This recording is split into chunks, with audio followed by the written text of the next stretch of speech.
Hi, I'm Kevin Thomas with the At Home Film Festival. Welcome back, or just welcome. I am winding down. I've got 2 more weeks of Oscar-themed shows, and this week we are doing crossover foreign language films.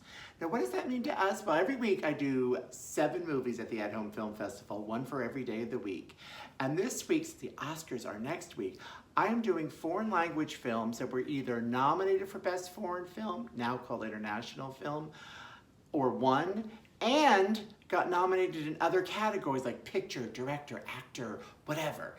There's been a lot of that lately. This year, Drive My Car is one of them. We've recently had Roma, Parasite won Best Picture. So I was influenced by those decisions. So I will give you 7 other movies that you could watch this week that have been crossover successes. Some great movies like Das Boot are not on this list. Although Das Boot got 6 Oscar nominations, it was never up for Best Foreign Language Film. So let's see what we have to choose from, okay? Before we go, let's take a quick look at Parasite here, the only movie to win the Oscar for Best Film and was not in English. Let's take a look, but what else do we have? Let's see! France has had many Oscar winners and nominees that have crossed over into other categories, so it was hard to pick one French film, but I decided to go for Day for Night from Francois Truffaut. It won the Oscar for Best Foreign Language Film. It was also nominated for Best Director, Best Screenplay, and Best Supporting Actress by Valentina Cortese, who oddly, when Ingrid Bergman actually beat her in a different film, Ingrid apologized because she thought she was so good in this film. This is really one terrific film about movie making in France. Francois Truffaut actually plays the director in the movie, so typecasting, but he shows in this film about all the perils and trials and tribulations and dramas that go on in front of and behind the camera to make a movie. Really, really good movie, and it's hard to find. So right now, if you subscribe to the Criterion channel, even the little trial subscription, you can see this movie till the end of the month. So come on, let's watch it. You'll love it, especially if you love movie making. In the Italian film world, oh boy, did I have a lot of choices. Fellini, it was the leader in many, many of my choices. I almost did 8.5, by the way, by Fellini, but that's also a movie about making movies, and I don't need to have that double theme here. So I decided to go with 7 Beauties, which is available on AMC+, or if you want to see the dubbed English version, you could find it on YouTube. But this movie didn't win Best Foreign Language Film, but it's in the record books as the first film where a woman was nominated for Best Director at the Oscars, Lina Wertmüller. And she has done so many wonderful films, and this is her best. It was also up for Best Actor there with Giancarlo Giannini, who actually plays sort of a small-town thug, has a great way with the ladies, as we see here, and he does crimes. He doesn't pay for them at the beginning, but he ends up having to go to a German concentration camp where it's harder for him to use his charm to get what he wants out of life, but he does make efforts even in jail to make that happen. Let's take a look at 7 Beauties, where Giancarlo Giannini tries to use his charm that's worked so long in his life to get somewhere with a female soldier in the German prison. He obviously doesn't find her appealing, but he'll do what it takes to get favor. Ooh, ooh. Okay, well, yeah, get it up, boy. Mm-hmm. Oh, wow.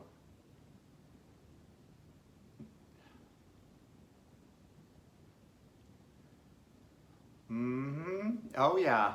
That should be tasty. Go on in there. Get yourself some.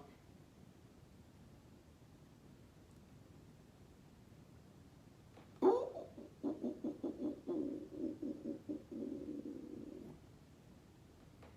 Oh, yeah. Those are nice. Mm-hmm.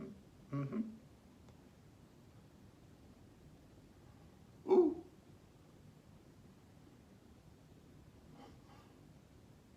Oh.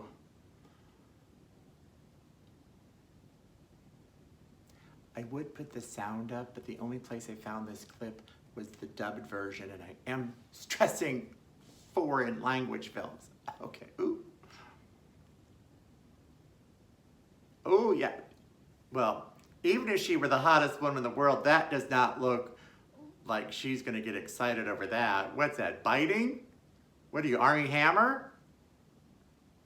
Ooh. Oh. Human pretzel.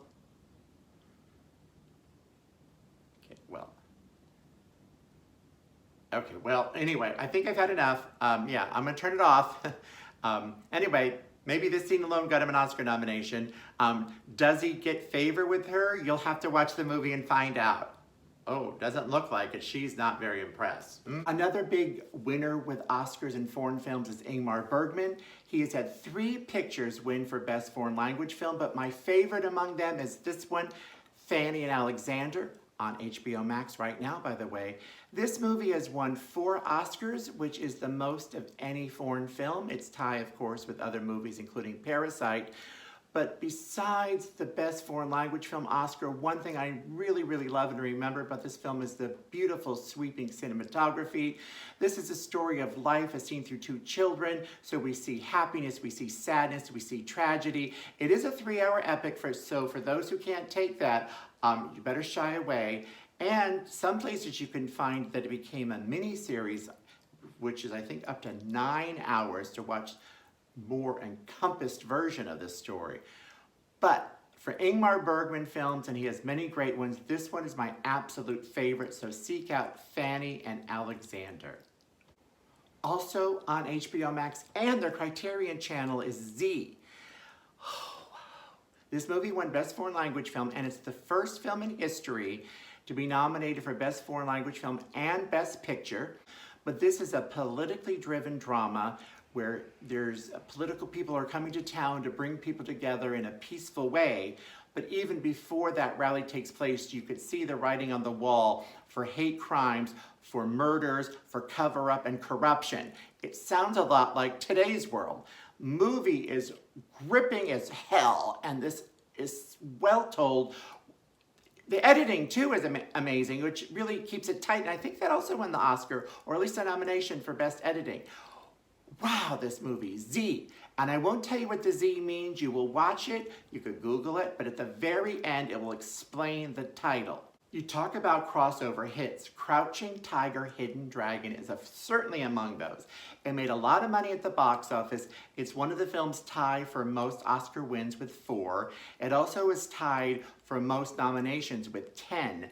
And this movie was so groundbreaking. By the way, it's on Tubi or for a few dollars on Amazon Prime. But the special effects and the choreography with the fight scenes is beyond belief. When this first came out, we were all wowed by it. Many films today have used the style that they did in the choreographing of those fight scenes, but this movie is filled with so much action and depth, and it's a love story. It's a story of a princess who wants to be a warrior. It's really, really good. Serious film from the wonderful director Ang Lee, who made so many other great movies, even in English, like Sense and Sensibility, we all know that one, and Brokeback Mountain. I would have featured his movie, The Wedding Banquet, which was nominated for Best Foreign Language Film, but that's all it was nominated for. So I'm happy that I remembered Crouching Tiger, Hidden Dragon. I'm gonna go revisit this, and you should too. And if you notice, Michelle Yeoh is there, and for those who have seen movies recently, she was the mean mom from Crazy Rich Asians. In this one, she is a badass Asian. Another movie you can catch on the Criterion channel or for a few dollars on Amazon is A Separation. This movie is so real and relatable. It's about a divorcing couple that have a child. So the biggest problem is, what do they do with the child? Who gets the child? Could they live together and still raise a child, or could they live apart without a child?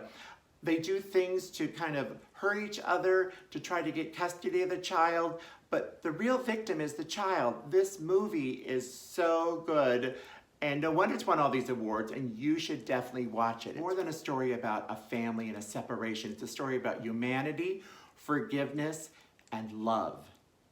Technically, Roshaman did not win the Oscar for Best Foreign Language Film, but it's the movie that they say started that category because it won a special Oscar for Best Foreign Language Film, and it is a definite classic you can catch on HBO. This movie is about a crime that happens, and we get to hear it from 3 different perspectives. So it's almost like we go to the point of view of each person telling the story, and they're interwoven into one of the most terrific movies ever made. It's on the list of best films ever made. Akira Kurosawa is an acclaimed director that has gone on to make other great things after this film, but this movie is definitely one wonderful flick. You should definitely catch Roshaman. That's my show of the week. I hope you come back, and remember to share, subscribe, tell others to subscribe, and tell others to share. I'm leaving you here with a quick look at a lot of foreign language films that won Oscars. If you subscribe to the Criterion channel, this is happening right now. There's 31 Oscar winners that they have on their channel right now. Some leave soon, so you should give it a try. And as you know, you could always do that short-term trial subscription. So do it. In the meantime, I thank you for coming along, and I will see you next week. God, that one looks good. Wow. Good ones, huh?